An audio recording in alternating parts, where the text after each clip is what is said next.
On va juste prier pour dire merci au Seigneur et lui rendre grâce pour toutes les choses qu'il nous accorde, pour toutes les bénédictions spirituelles, matérielles qu'il nous accorde, selon le principe qui dit que lorsqu'on rend grâce à Dieu pour une chose qu'on a en quantité insuffisante, Dieu multiplie la chose. Donc tu vas identifier toutes les choses que tu juges insuffisantes dans ta vie et tu vas dire merci à Dieu pour ça. Tu vas lui rendre grâce. Prions le Seigneur. Père, ce matin, nous te rendons grâce. De tout notre cœur, nous célébrons ton nom. Nous te magnifions, nous t'honorons. Toi, le Dieu grand, le Dieu vivant, le Dieu puissant, le Dieu excellent. Ce matin, nous disons merci pour toutes les bonnes choses que nous vivons, car nous savons que tout don parfait et toute grâce, excellence viennent d'en haut, du Père des Lumières en qui il n'y a ni changement ni ombre de variation. Toutes les bonnes choses que nous expérimentons sont de toi. C'est pourquoi ce matin, nous prenons le temps de dire merci.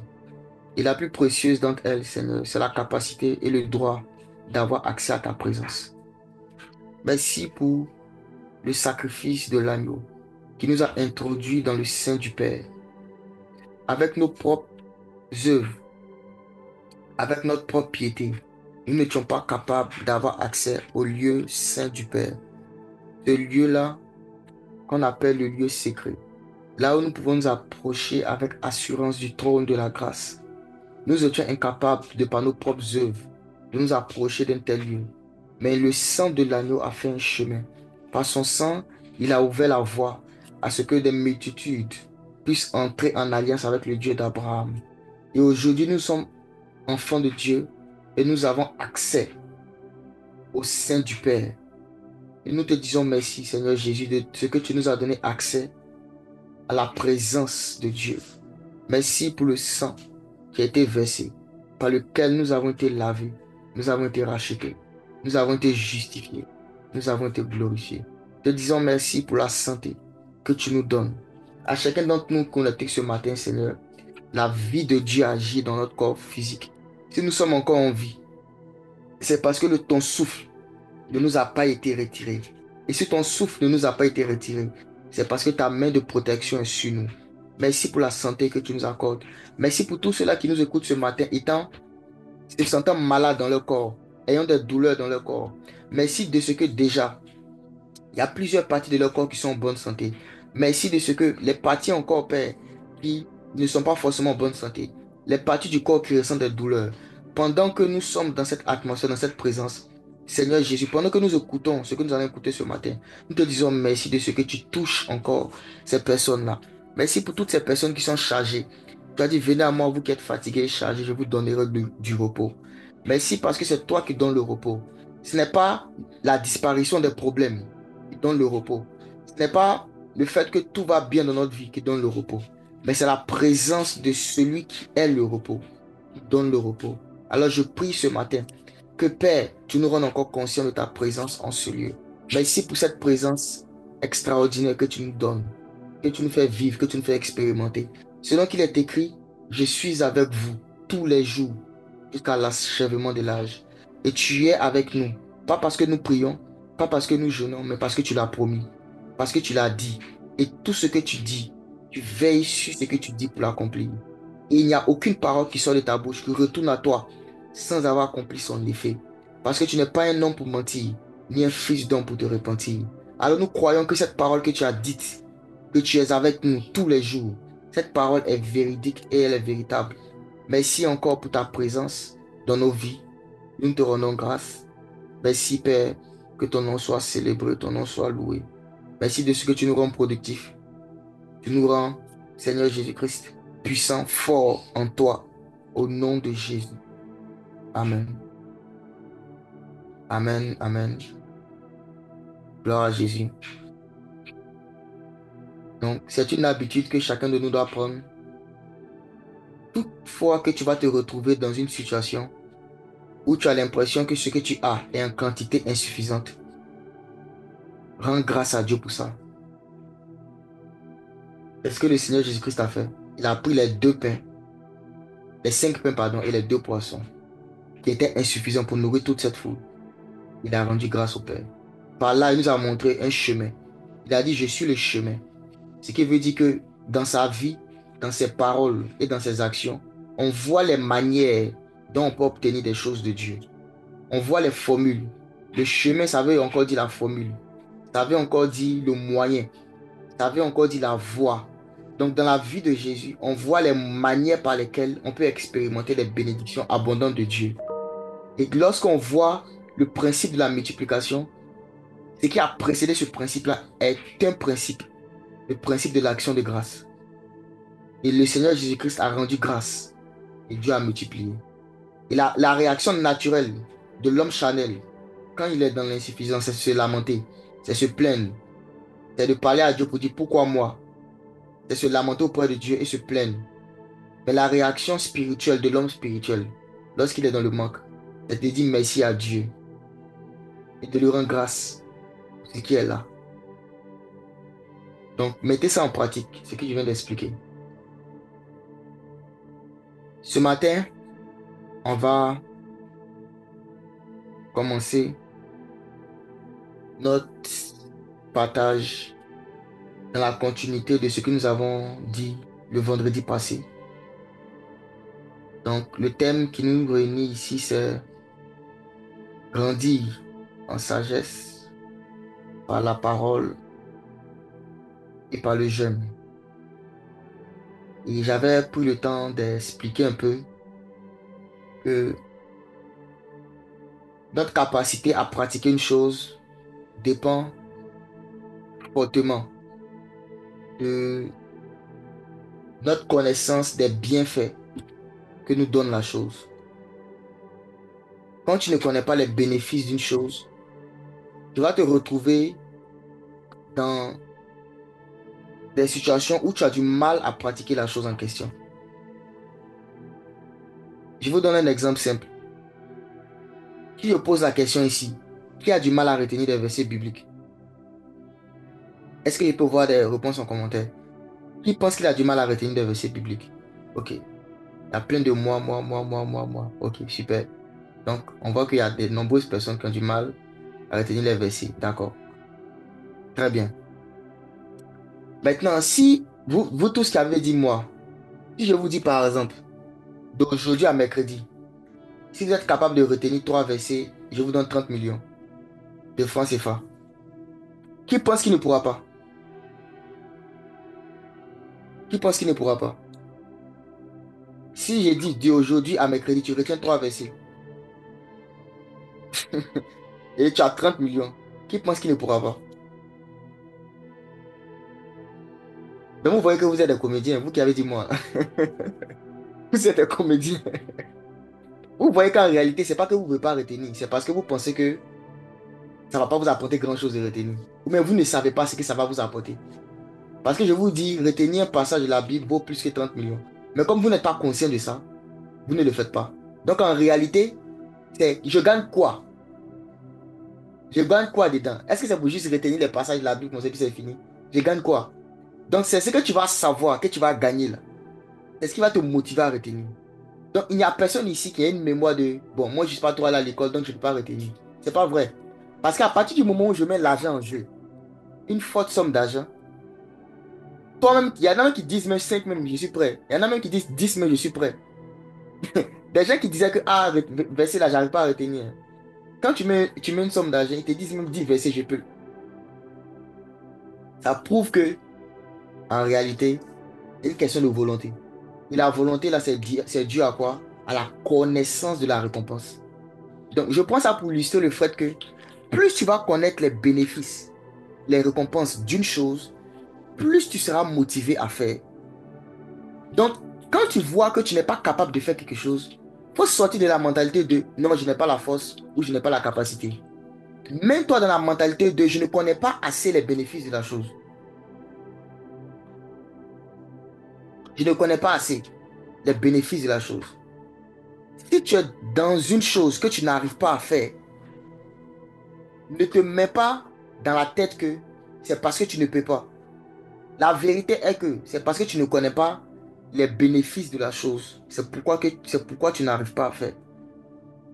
Donc, si tu t'engages à étudier les bénéfices ou les bénédictions que donne une certaine pratique, tu vas pouvoir à la fin être capable de faire la chose. Être capable de faire la chose. Voilà. Donc, toutes les personnes ici qui disent que vous n'arrivez pas à mémoriser, à retenir les choses qui viennent de Dieu, ce n'est pas vrai. Vous le pouvez. Vous n'êtes pas suffisamment motivé. Vous n'êtes pas encore suffisamment motivé. Donc, c'est sur la base de ça, j'ai expliqué que plus on va connaître les motivations, ou encore les bénédictions, pardon, du jeûne, plus on va connaître les bénédictions du jeûne, plus on sera enclin à jeûner. Plus on va connaître les grâces qu'on tire du jeûne, plus on sera enclin à jeûner. J'avais expliqué que le jeûne, ce n'est pas simplement la privation de nourriture. La privation de nourriture est une forme. Mais le jeûne, dans sa définition générale, c'est la privation de tout ce qui contribue à l'édification, au développement de la chair. Tout ce qui contribue à nourrir la chair. Lorsqu'on se prive de ça et qu'on se remplit de ce qui contribue à nourrir l'esprit, on est en train de jeûner. Donc lorsque je me prive de nourriture physique et que je me remplis de nourriture spirituelle, je suis en train de jeûner. Parce que si je me prive seulement de nourriture physique et que je ne mange pas la nourriture de l'homme intérieur, ce que je fais, c'est un régime. Il y a aussi certaines vertus. Il y en a qui font ça dans le monde pour être guéri de certaines maladies. Mais pour grandir spirituellement, pour se développer spirituellement, il faut associer la privation des choses qui nourrissent la chair à, le fait de se nourrir des choses qui nourrissent l'esprit. Donc, aujourd'hui, ce sur quoi je vais m'attarder, c'est les choses à faire pendant le jeûne. Parce qu'il y a des choses à ne pas faire, dont on a déjà parlé. Qu'est-ce qu'il ne faut pas faire? Il ne faut pas manger. Il ne faut pas se livrer à ses penchants. Il ne faut pas se livrer à la méchanceté, à la calomnie. Il faut se sanctifier. Toutes ces choses, on les sait déjà. Maintenant, quelles sont les choses à faire? Quand je ne fais pas, qu'est-ce que je fais? Pendant mon temps de jeûne, quand j'ai du temps libre, naturellement, tout le monde va dire prier. Ce qui est vrai. Mais je vais prendre le temps d'expliquer certaines choses ici qui vont vous aider à mieux jeûner. On va lire Genèse chapitre 2. C'est par là que je vais commencer. Genèse chapitre 2. Le verset 15. La Bible dit, l'Éternel Dieu prit l'homme et le plaça dans le jardin d'Éden pour le cultiver et pour le garder. L'Éternel Dieu prit l'homme et le plaça dans le jardin d'Éden pour le cultiver et pour le garder. Donc, ce passage que beaucoup d'entre nous connaissons parle de comment est-ce que Dieu a fait rentrer l'homme dans sa présence. Dieu a créé l'homme et après l'avoir créé, il le prit, il le plaça dans le jardin. Et le jardin était une image de la communion avec Dieu, de la présence de Dieu. Mais le jardin était aussi un lieu où il y avait de la nourriture pour l'homme. Il y avait de la nourriture. Et cette nourriture-là, c'était des arbres fruitiers. Donc, il y avait plusieurs arbres fruitiers dans le jardin. Il y avait un seul arbre que l'homme ne devait pas manger, l'arbre de la connaissance du bien et du mal. Mais il y avait d'autres arbres que l'homme devait manger. Dieu lui avait commandé de manger les autres arbres, des fruits des autres arbres. Et la dernière fois, j'avais un peu expliqué ça, mais je vais mieux expliquer aujourd'hui. Je disais en fait que tous les arbres du jardin étaient des arbres de connaissance. Ce n'était pas seulement l'arbre de la connaissance du bien et du mal qui était un arbre qui donnait de la connaissance. Tous les arbres du jardin donnaient de la connaissance. Parce que l'homme spirituel, il se nourrit de connaissances. Avant le péché, Adam, le premier Adam, n'était pas un homme charnel. Il était un homme spirituel, un homme qui vivait dans l'esprit. Il vivait à la fois sur la terre, mais il était aussi un homme qui vivait dans l'esprit. Il avait communion avec Dieu. Et quand on étudie la Bible, on se rend compte que la nourriture de l'homme spirituel, c'est la connaissance. L'homme spirituel se nourrit de connaissance. C'est pourquoi dans Matthieu 4, au verset 4, le Seigneur Jésus-Christ a dit, l'homme ne vivra pas de pain seulement, mais de toute parole qui sort de la bouche de Dieu. Ça veut dire que l'homme spirituel se nourrit de la parole qui sort de la bouche de Dieu. Mais la parole qui sort de la bouche de Dieu, c'est quoi? C'est une connaissance. C'est une information. C'est une connaissance que Dieu donne. Et c'est ce qui donne de la vie à l'homme intérieur.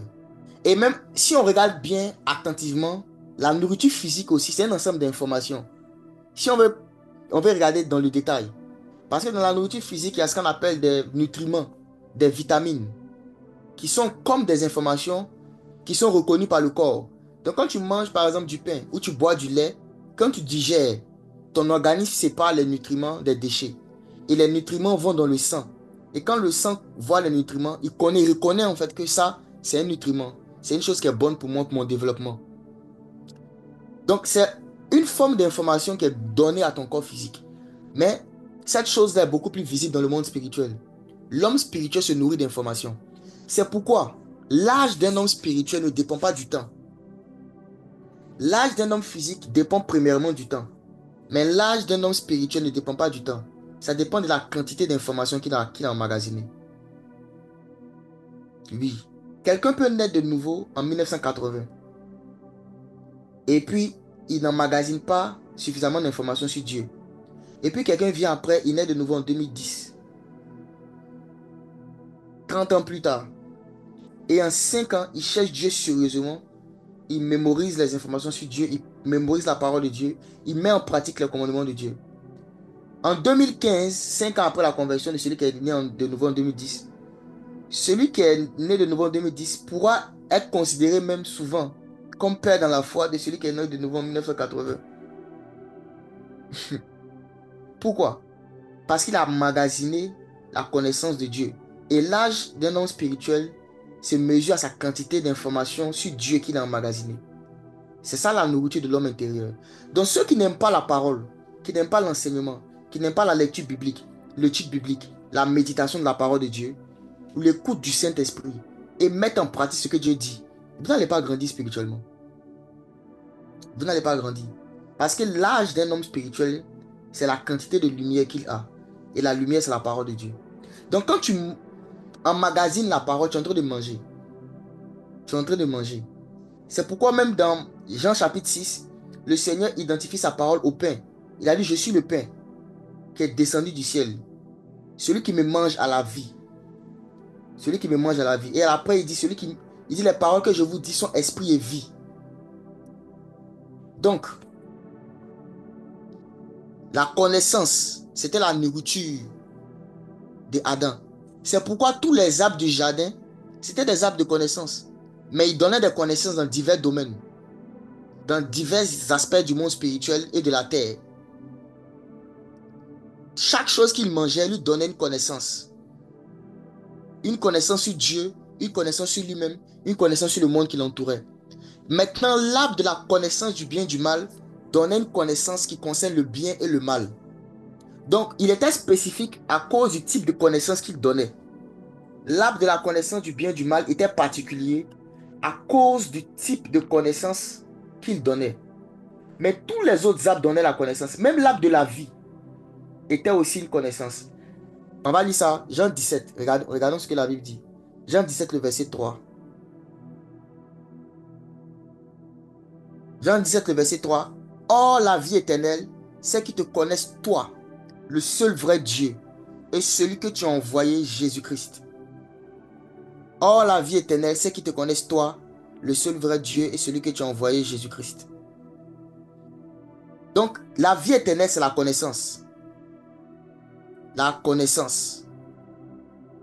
Donc, l'arbre de la vie qui était planté dans le jardin est un arbre qui donne de la connaissance. Et quelle connaissance? La connaissance de Dieu. Donc, j'explique tout ça pour dire en fait que l'homme spirituel, lorsqu'il mange, il a accès à une connaissance.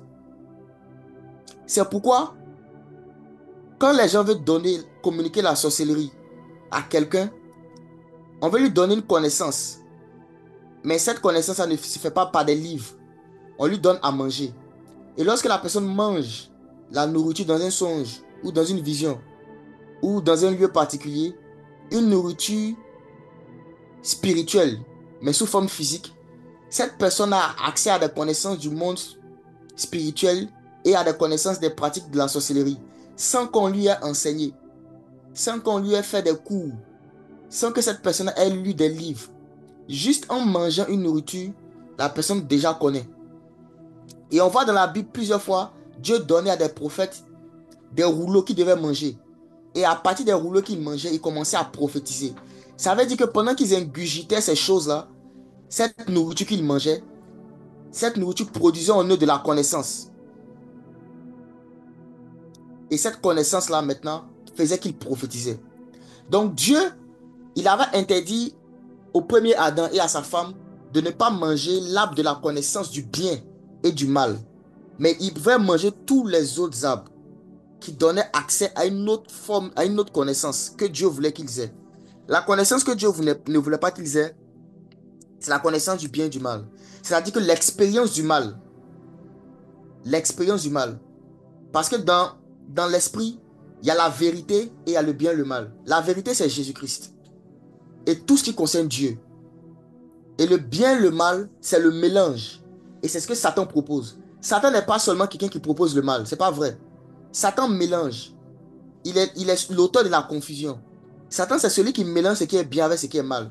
Mais comme il sait que Dieu est parfait, il sait qu'en mélangeant les deux, ça sera considéré par Dieu comme le mal. Forcément comme le mal, parce que c'est un mélange.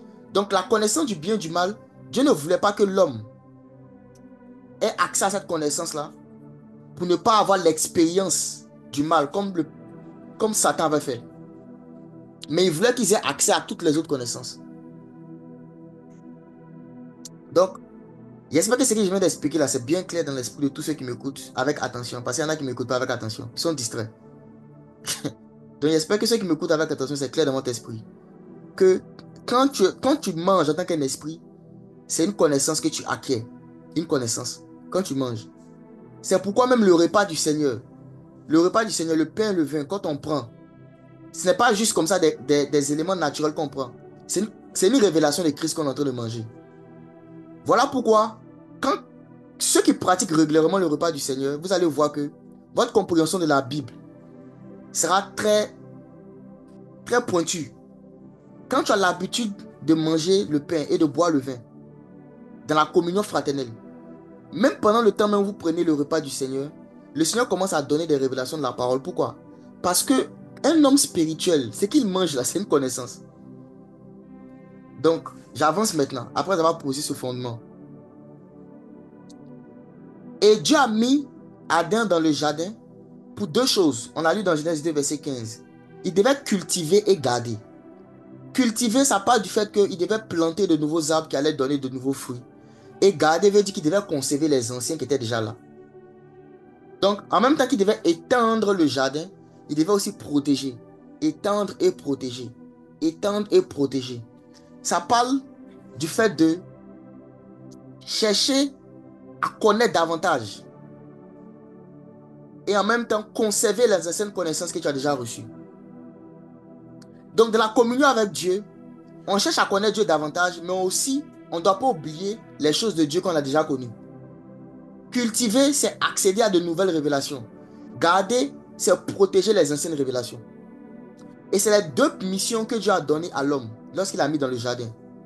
Cela veut dire que pour nous aussi, qui sommes dans Éden, qui est Christ, notre mission principale, c'est de cultiver, développer notre connaissance de Christ, accéder à de nouvelles révélations de Jésus-Christ et ensuite garder les anciennes révélations de Jésus-Christ qu'on a, ne pas les perdre. Tout à l'heure, on a lu dans Jean 17, le verset 3, la vie éternelle, c'est qu'ils te connaissent toi, le seul vrai Dieu, et celui que tu as envoyé, Jésus-Christ. Ça veut dire que la manifestation de la vie éternelle n'est qu'une fonction de la profondeur de notre connaissance de qui est Jésus.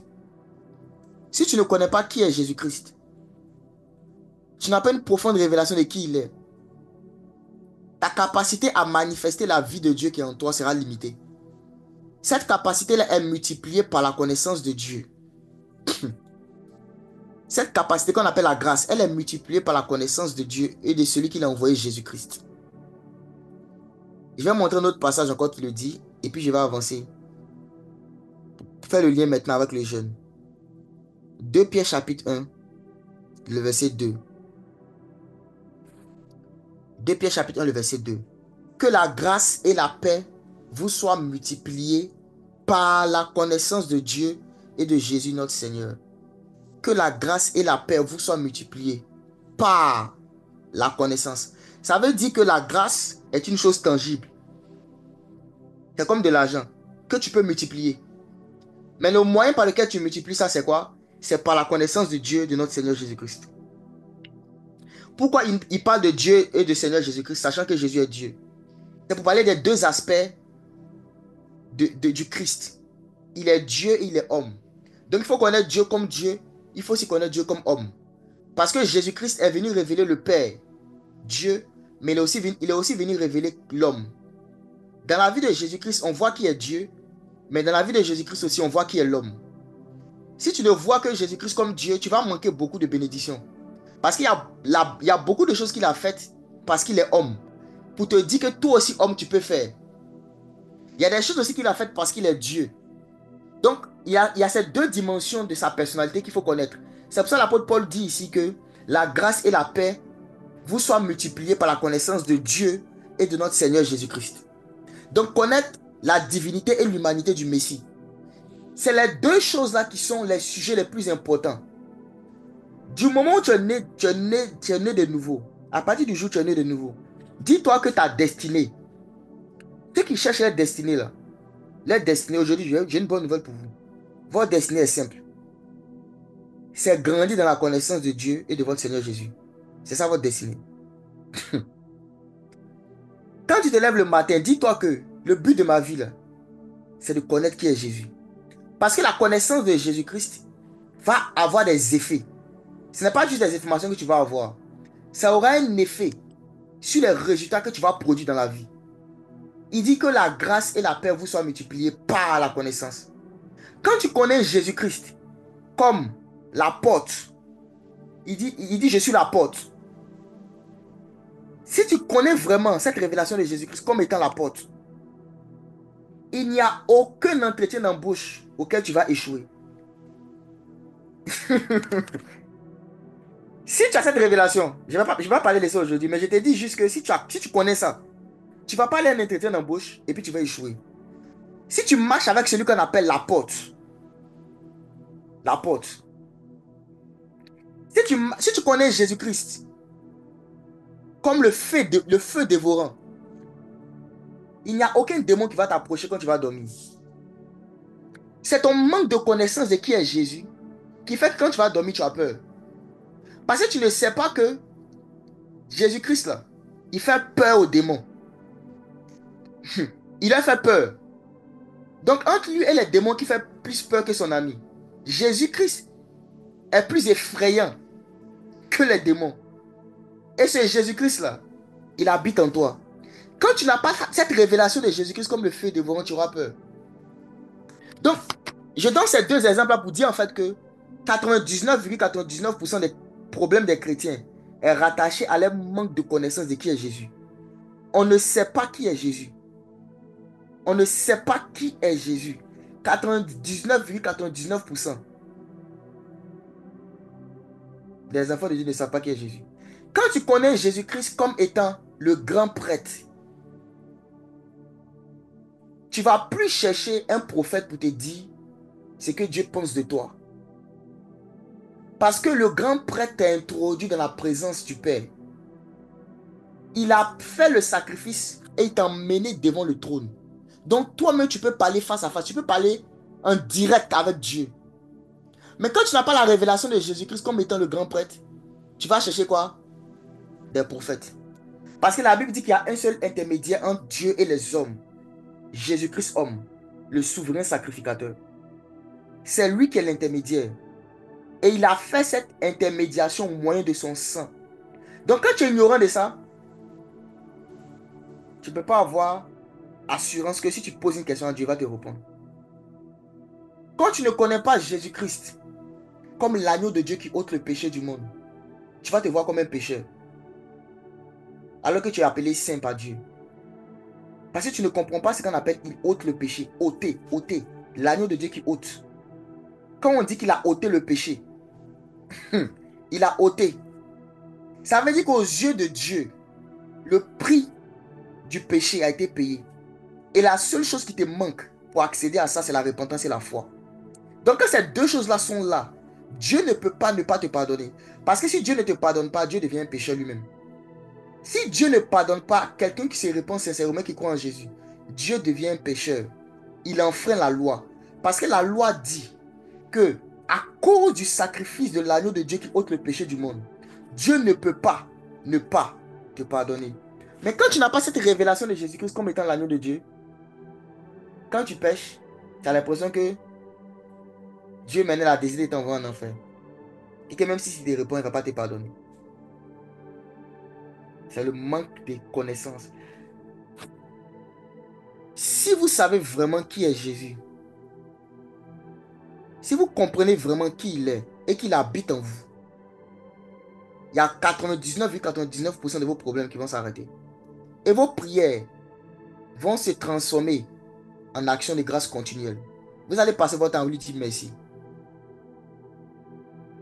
Donc je dis ça pourquoi? Pour nous révéler qu'en fait, on a l'impression qu'on connaît Jésus. C'est une impression. Et moi, c'est récemment, les 6 derniers mois de l'année 2024 jusqu'à la fin, le Seigneur a commencé à ouvrir mon esprit. Parce qu'à un moment, on est tellement concentré sur beaucoup de choses qu'on oublie l'essentiel. On a l'impression qu'on connaît Jésus. C'est une impression. Mais nos vies montrent qu'on ne le connaît pas. Nos vies montrent qu'on ne le connaît pas. L'année 2025, là, c'est ce que je vais faire. Je vais prendre mon temps d'expliquer les différentes dimensions de qui est Jésus-Christ. Selon la mesure de connaissance que je vais avoir. Chaque fois que j'aurai l'occasion de prêcher, si le Seigneur me fait grâce, je vais prendre mon temps d'expliquer, explorer l'identité du Messie. Parce que quand tu vas connaître qui est Jésus, tu vas te connaître toi-même. Tu vas connaître seulement Dieu le Père, mais tu vas te connaître toi-même. Tu vas te connaître toi-même. Car Jésus-Christ est notre miroir. Par lui, on peut connaître Dieu, on peut connaître aussi nous-mêmes. Il est celui qui unit la divinité et l'humanité en un. Comme je disais tout à l'heure, on a des fausses impressions. On pense qu'on connaît le Seigneur. Donc, ça fait que la connaissance de qui est Jésus ne nous intéresse pas tant que ça. Parce qu'on se demande, mais qu'est-ce que je dois savoir si Jésus? Je sais qu'il est mon sauveur, il est mon Seigneur, il est moi à la croix pour mes péchés. C'est fini. Non. Même quand on dit qu'il est ton sauveur, il te sauve de quoi? Pas seulement de tes péchés, c'est pas vrai. Ce n'est pas vrai. Jésus-Christ ne nous sauve pas seulement de nos péchés. Ce n'est pas vrai. Je pourrais dire que c'est vrai dans le sens où, si tu comprends vraiment ce que ça veut dire, il nous sauve de nos péchés. Parce que 99,99% des problèmes de l'homme viennent du péché. Ça veut dire que si Jésus-Christ te sauve de tes péchés, il te sauve de tous tes problèmes. Si tous les problèmes de l'homme viennent du péché, prenons ça, c'est vraiment la logique pure et simple. Hein. Si tous les problèmes de l'homme viennent du péché, et que sans le péché, l'homme n'avait pas de problème. Si Jésus-Christ vient régler le problème du péché, qu'est-ce qu'il a réglé? Il a réglé tous les problèmes. Ça veut dire qu'il n'y a aucun problème de ta vie que Jésus-Christ ne peut pas régler. Il n'est pas venu régler les problèmes un à un. Il s'est attardé sur la racine. Le problème le plus fondamental, le péché. Et en détruisant le pouvoir du péché, il a détruit le pouvoir de tout ce que le péché a engendré. Mais est-ce que tu comprends ce que ça veut dire? Quelqu'un maintenant me dira, mais pourquoi est-ce que je dois savoir? C'est parce que les choses spirituelles, elles ne se manifestent pas à toi tant que tu n'es pas conscient. Tant que tu n'es pas conscient d'une réalité spirituelle, ça ne se manifeste pas. Ça peut être là, mais ça ne se manifeste pas. Et on peut voir ça même d'un point de vue naturel. Si tes yeux sont bandés et que je mets une somme d'argent devant toi et que tu viens me demander, supposons que tu viens me demander 1 million et puis je prends 1 million en cash, je dépose ça devant toi, mais tes yeux sont fermés. Tu vas continuer à me demander. Je ne dis rien, je dépose simplement. Toi, qu'est-ce que tu vas faire? Tu vas continuer à me demander. Pourquoi? Parce que tu ne vois pas. Donc, tant que tu n'as pas vu quelque chose, tu ne peux pas prendre. C'est un principe de base. Pour que tu puisses prendre quelque chose, tu dois d'abord voir la chose. Tant que tu n'as pas vu, tu ne peux pas prendre. Et la manière de voir de l'esprit, c'est être conscient de la chose. Quand tu es conscient d'une réalité spirituelle, c'est comme si tu l'as vu. Donc tu peux la saisir. C'est pourquoi plus tu vas connaître qui est Jésus, ta conscience spirituelle va augmenter. Donc tu seras capable maintenant d'expérimenter des choses que tu n'expérimentais pas avant. Pourquoi? Parce que ta connaissance a été activée. Ta conscience a été activée. Donc la connaissance de Jésus-Christ doit être le sujet principal. Parce qu'en réalité, c'est ça même le but de la vie éternelle. Or, la vie éternelle, c'est qu'ils te connaissent toi, le seul vrai Dieu et celui que tu as envoyé, Jésus-Christ. Donc, tout ce qu'on fait sur la terre ici, là, le but ultime, c'est la connaissance du Fils de Dieu. Dans Éphésiens 4, à partir du verset 11, il dit qu'il a donné les uns comme apôtres, prophètes, évangélistes, pasteurs et docteurs pour le perfectionnement des saints en vue de l'œuvre du ministère et de l'édification du corps de Christ, jusqu'à ce que nous soyons parvenus tous à l'unité de la foi et à la connaissance du Fils de Dieu. Ça veut dire que tous les prédicateurs que Dieu donne, toutes les prédications qu'on fait, le but final, c'est de parvenir à la connaissance du Fils de Dieu. Donc si on ne parvient pas à ça, on n'a pas encore commencé à prêcher. On n'a pas encore commencé. C'est ça la finalité. Ceux qui sont devenus chrétiens, pour que Dieu résout juste vos problèmes, j'ai une bonne nouvelle pour vous. Vous n'avez pas besoin de devenir chrétien pour ça. Pas du tout. Pas du tout. Ceux qui veulent juste que leurs problèmes soient résolus, vous n'avez pas besoin de devenir chrétien. Regardez dans le monde. La plupart des problèmes que vous avez, des gens sans Jésus ont déjà la solution de ça. Quand il dit sans Jésus, c'est un griffe. Parce que personne ne peut faire quelque chose sans Jésus. Ils sont sans Jésus en termes de n'ont pas de relation avec lui. Mais ils sont avec ses principes. Si vous voulez la solution à vos problèmes, cherchez les principes, pratiquez-les. Vous aurez les résultats. Les gens à qui on parle ici, c'est les gens qui veulent une communion avec Dieu. Les gens qui veulent Dieu pour qui il est d'abord. Si tout ce qui vous intéresse, c'est sortir de la pauvreté, sortir des problèmes, il y a déjà des principes que Dieu a donnés à la nature. Découvrez-les, mettez-les en pratique, vous allez sortir de vos problèmes. Sans communion avec Dieu direct. C'est ce que les gens riches font. Les Elon Musk et Jeff Bezos, là, ils n'ont pas de communion avec Jésus, mais ils ont une communion avec ses principes. La diligence, le travail, l'effort, le refus de la paresse. Ils ont une communion avec les principes que Jésus-Christ a donnés. Donc, ils ont des résultats. Donc, si c'est ce que vous voulez, allez vers ça. Mais si vous cherchez une communion avec le Seigneur, avec Dieu, celui qui vous a créé, si vous voulez lui-même, si c'est lui que vous voulez, vous êtes au bon endroit. Et la bonne nouvelle, c'est que si c'est lui vous avez tout ce qu'il a. Si c'est vraiment lui que vous avez tout ce qu'il a. Et tout ce qu'il peut donner. Tout ce qu'il peut donner. Devenir chrétien, c'est prendre la décision d'avoir Dieu comme ta ressource, comme ta richesse.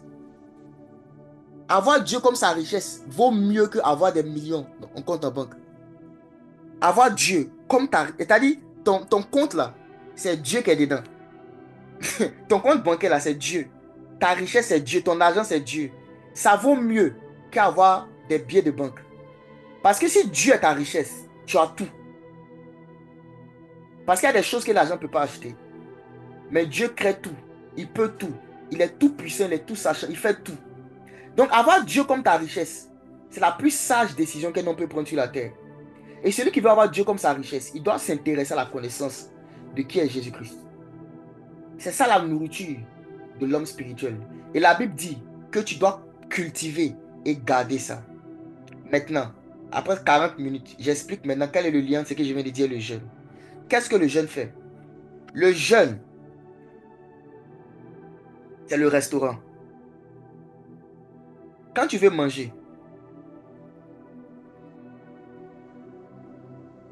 bon, il dit restaurant, mais ça peut être aussi ta propre cuisine, peu importe.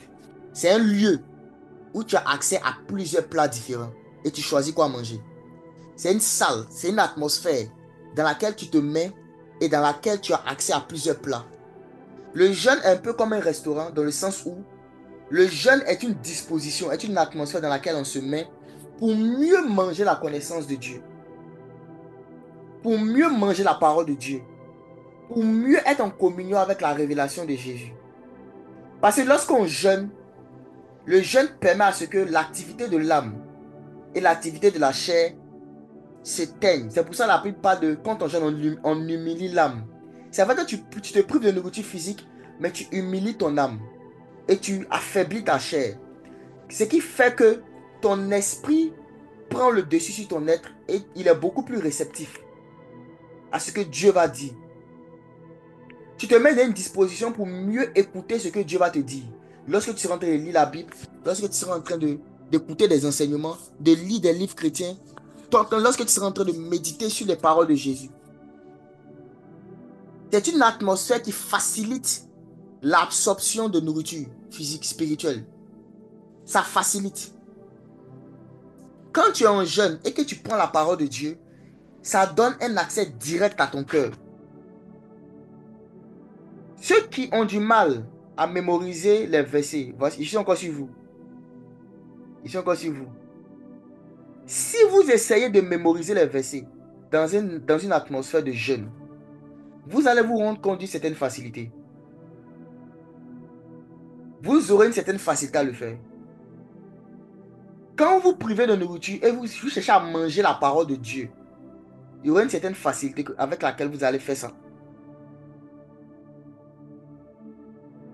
Donc, il faut créer une atmosphère dans laquelle on pourra mieux manger la parole de Dieu.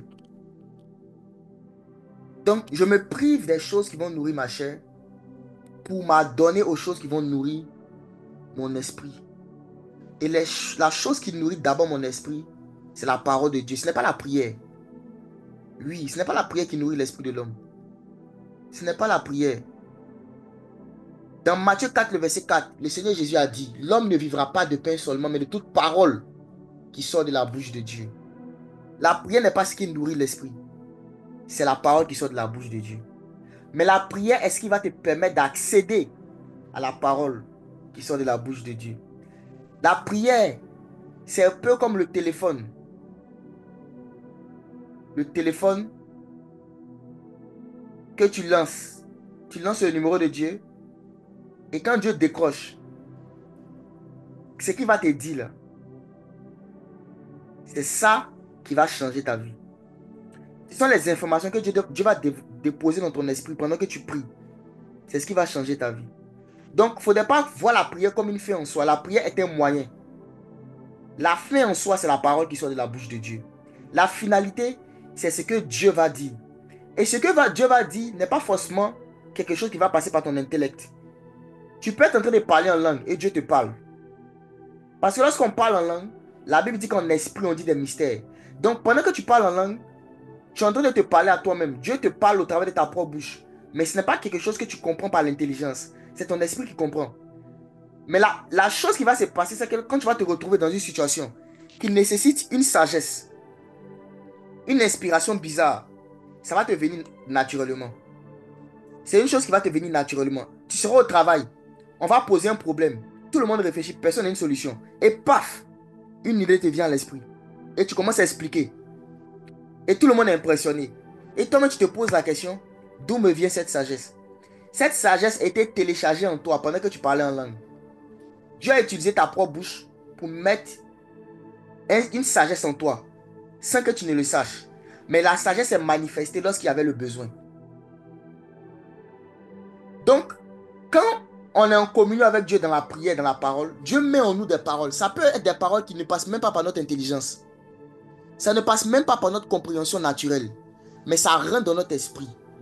Et quand il y aura un problème, une difficulté, un challenge, la parole va se manifester sous forme d'inspiration. Tu vas te retrouver dans des situations où tu ne sais même pas quoi faire. Et une sagesse va t'animer. Sur quelle action poser? Sur quoi dire?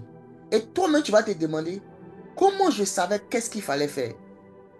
C'est parce que la parole de Dieu a été remplie en toi. C'est à l'intérieur de toi. Quand la Bible dit que le juste vivra par la foi, le juste vivra par la foi. En même temps, la même Bible dit que l'homme ne vivra pas de pain seulement, mais de toute parole qui sort de la bouche de Dieu. Et la Bible dit aussi que la foi vient de ce qu'on entend et on entend par la parole de Christ.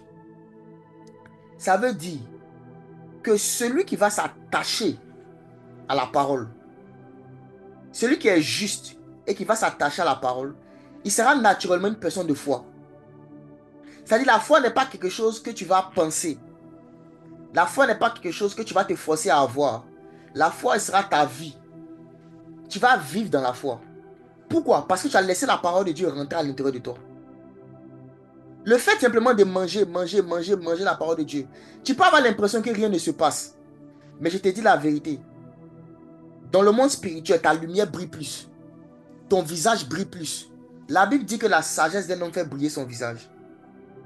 Et tu vas commencer à poser des actes de foi par réflexe, inconsciemment. Parce que le juste vivra par la foi.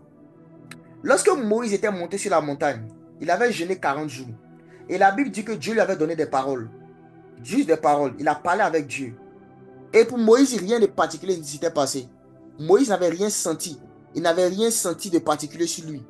Mais lorsqu'il descendait de la montagne, les enfants d'Israël ont regardé le visage de Moïse. Et on voyait le visage qui brillait. Le visage qui brillait. Alors que Moïse lui-même, il ne sentait rien. Pour lui, il était normal. Pour lui, Moïse, rien ne s'est passé. Mais parce qu'il avait communié avec la parole de Dieu, son visage brillait. Il fallait, après qu'il mette un voile sur son visage, tellement que son visage brillait. Il avait passé beaucoup de temps à écouter Dieu. Qu'est-ce qui fait que les anges, lorsqu'ils apparaissent, leur visage brille? Ils sont brillants. C'est parce qu'ils écoutent Dieu. Lorsque Dieu parle, ils écoutent. La Bible dit que les anges font sa volonté, ils obéissent à la voix de sa parole. Ce qui fait la différence entre les anges, la différence de puissance entre les anges, c'est la capacité à écouter la voix de Dieu. Celui qui est attentif aux paroles que Dieu dit, c'est lui qui est puissant. Car la puissance se trouve dans la parole de Dieu. Et le jeûne est un moyen, est une atmosphère dans laquelle on se met pour manger cette parole. Donc si tu te mets en jeûne, tu te prives de nourriture physique, mais tu ne nourris pas ton homme intérieur, ton jeûne est incomplet. Il est incomplet. Il faut trouver un moyen de manger. Tu dois manger la parole de Dieu. Et il y a plusieurs manières de faire ça. Un, c'est par la méditation. La méditation, c'est un état de calme dans lequel tu te mets et tu répètes en boucle les paroles de Dieu. C'est un verset de la Bible. C'est un verset de la Bible que tu veux vivre. Si par exemple, tu veux grandir dans ta capacité à chasser les démons, tu prends Marc 16, où le Seigneur a dit, en mon nom, ils chasseront les démons. Et tu médites dessus en faisant quoi? Tu te mets dans un temps, dans un état calme. Et continuellement, tu te répètes le passage. C'est ça la méditation. En mon nom, ils chasseront les démons. Et tu y penses. En mon nom, ils chasseront les démons. Et tu y penses. En mon nom, et tu y penses. Et tu y penses. Ce que tu es en train de faire là, tu ne te rends pas compte, mais tu es en train d'activer ta conscience. Tu actives la conscience de ton homme intérieur. Tu actives. Tu actives. Tu actives. En mon nom, ils chasseront les démons. En mon nom, ils chasseront les démons. Tu fais ça une fois. Tu fais ça deux fois. Tu fais ça trois fois. Et tu continues comme ça. Tu vas te rendre compte que si tu fais ça régulièrement, tu peux te donner même un nombre de fois. Tu peux te dire chaque matin, je dois répéter ce passage 50 fois. Chaque soir, 50 fois avant de dormir. Et tu le fais régulièrement. Au bout de quelques jours, quand tu vas croiser des démons, il y aura comme quelque chose d'instinctif en toi qui va te faire les chasser. Tu seras comme quelqu'un qui chasse les démons par instinct. Ce ne sera plus quelque chose que tu vas lutter avec. Pourquoi? Parce que tu as activé ta conscience par la méditation. Donc la méditation, c'est l'une des manières de manger la parole. Deuxième, c'est la lecture découverte simplement de la Bible. Juste en lisant la Bible, en prenant les versets, tu lis simplement. Parce que tu veux comprendre comment Dieu a marché avec les gens avant toi. Juste une lecture, c'est une manière aussi. Une autre manière, c'est l'étude. L'étude biblique ciblée. Choisis un thème. Généralement, quand moi je jeûne sur la base d'un thème que j'ai décidé, que j'ai choisi. Un thème. Je peux dire, je choisis le thème de la foi ou de la communion fraternelle. Et je dis, Seigneur, je veux bien comprendre ce thème-là. Les bénéfices de ça. Et dans le jeûne, je médite et je fais des études bibliques sur c'est quoi la communion fraternelle. Et la plupart des choses que je connais de Dieu, c'est dans ce genre de moments-là que j'ai appris ça. C'est-à-dire, j'ai fait une liste de tous les thèmes de base de la foi que je suis censé connaître. Et maintenant, j'ai pris chaque thème. J'ai commencé à faire des études bibliques personnelles. Dans l'atmosphère de jeûne. Tu peux faire aussi des études bibliques de personnages. Quand Dieu te révèle que tel personnage de la Bible, ta destinée et ta destinée sont rattachées, sont liées. Tu fais des études personnelles. Études bibliques personnelles. Tu prends la vie de l'individu en question et tu lis les passages qui concernent sa vie et tu tires des leçons de sagesse. Tu peux faire aussi des études par livre. Par livre. Tout ça, c'est manger la parole. Donc, tu peux prendre par exemple le livre de Galates et étudier ce livre-là pendant ton temps de jeûne. Et toutes ces choses dont je parle là, c'est consciemment que tu les fais. En étant conscient qu'à chaque fois que je m'approche de la parole de Dieu, mon esprit est en train d'être nourri. Consciemment. Tu peux aussi prendre la décision d'écouter une certaine série d'enseignements. Une certaine série d'enseignements que tu définis au préalable. Tu dis, ok, voici 10 enseignements que je dois écouter et prendre des notes. Et tu les télécharges. Et pendant ton temps de jeûne, tu les écoutes. Tu les écoutes et tu prends les notes. Tu les écoutes. Tu les écoutes et tu prends les notes. Tu les écoutes et tu prends les notes. C'est comme ça qu'on maximise l'efficacité de son jeûne. Tu les écoutes. Et le plus important dans tout ça, c'est que tout ce que tu vas recevoir de Dieu, assure-toi de noter. Parce qu'il a dit cultiver et garder. Donc, tu cultives, tu reçois de nouvelles révélations, mais il faut aussi garder. Assure-toi de prendre des notes et de les réviser. Mais surtout, de les pratiquer. La meilleure manière de retenir un enseignement de Dieu, c'est de le pratiquer. Oui. Tu peux faire la récitation comme tu veux. Mais si à la fin de la journée, tu n'as pas une intention de pratiquer la chose, tu vas oublier après. Le désir de pratiquer, je parle de l'intention du désir de pratiquer parce que ce qui nous fait pratiquer la parole, c'est la parole elle-même. C'est le Saint-Esprit en nous qui nous fait pratiquer la parole. Mais nous, ce qu'on doit avoir, c'est l'intention, le désir de mettre en pratique. Donc, quand tu vois des choses dans la parole de Dieu, par exemple, tu lis un passage qui dit, priez pour vos ennemis. Quand tu lis un passage comme ça, tu ne passes pas vite. Tu te poses la question, qui sont mes ennemis? Tu écris les noms sur une feuille et tu commences à prier pour eux. Jusqu'à ce que l'animosité contre eux se change en compassion. C'est le jour où ton animosité pour eux devient une compassion, tu arrêtes de prier. Tu passes maintenant à d'autres ennemis ou à d'autres sujets de prière. Quand le Seigneur Jésus-Christ a dit prier pour vos ennemis, c'est pour que notre cœur soit toujours pur devant lui. Parce que celui qui n'a pas le cœur pur ne peut pas voir Dieu. Heureux ceux qui ont le cœur pur car ils verront Dieu. Celui qui n'a pas le cœur pur ne peut pas avoir une communion avec Dieu. Donc, quand tu lis un passage comme ça, priez pour vos ennemis, tu fais la liste de tous tes ennemis et tu commences à prier pour eux dans le jeûne. C'est comme ça que ton jeûne va porter du fruit. Si tu ne fais que ne pas manger et tu passes ta vie ou ta journée à te livrer à tes penchants, tu vas finir le jeûne. Peut-être le seul bénéfice du jeûne que tu auras, c'est un bénéfice physique. Ça va te permettre d'être en bonne santé. Mais spirituellement, tu n'auras pas saisi grand-chose de ce jeûne. Parce que tu n'as pas mangé la parole de Dieu. Tu n'as pas mangé la parole de Dieu. Dernière chose, prends le temps de relire tes notes. Toutes les notes que tu as prises dans les prédications, les enseignements. Prends le temps de les relire.